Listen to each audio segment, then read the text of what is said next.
ang pagsisilang ng kambal, triplets at higit pa ay talaga namang maituturing na isang milagro na kahit ang mga scientists ay hindi pa kayang maipaliwanag ang ganitong mga pangyayari. Bagamat nakakatuwa na magkaroon ng kambal na anak sa isang pamilya, kakaiba't naman ito ay may halong pagkalito din naman sa parte ng mga kapamilya at kamag-anak at syempre pa, higit lalo sa ibang tao, lalong-lalo na kung halos walang pinagkaiba ang kambal na paramang pinagbiyak na bunga.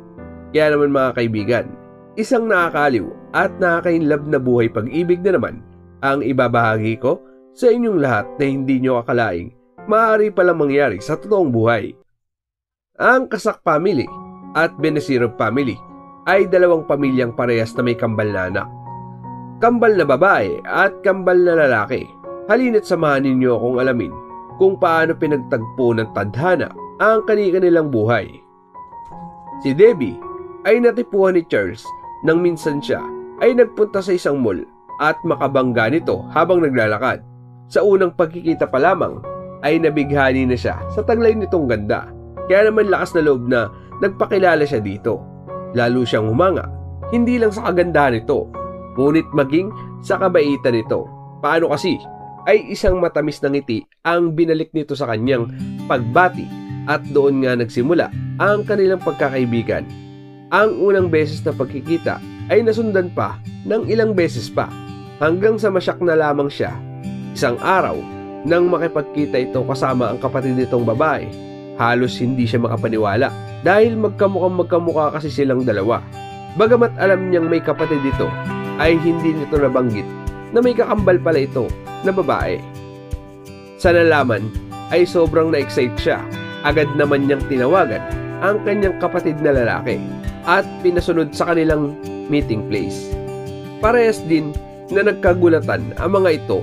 Paano kasi ay ipinakilala din niya sa mga ito ang kanyang kakambal na kapatid na lalaki. Napuno ng tawanan ang pagkikitang iyon. Hindi nila akalain pareho na parehas pala silang may kakambal na kapatid, ni hindi man lang ito sumagi sa kanilang isipan. Tawang-tawa sila at amazed na amazed sa nangyayaring araw na iyon. Masayang masaya ang dalawang couple na ito sa kanilang pagkikita. Kapansin-pansin din ang dalawang kapatid nila na mukhang nagkapalagayan ng loob.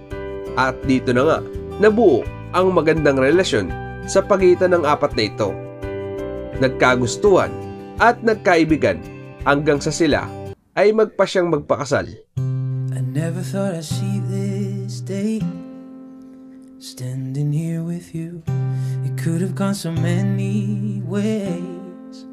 Nakakatuwang sa lahat ng pagkakataon ay parehong pareho at sabay na sabay ang dalawang couple na ito.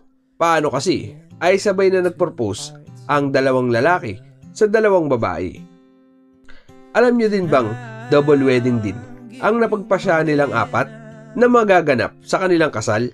At nang dumating ang araw ng kasal, tunay ngang napaka-memorable ng araw na ito dahil maging ang suot ng bride at groom ay parehas na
till death do us part.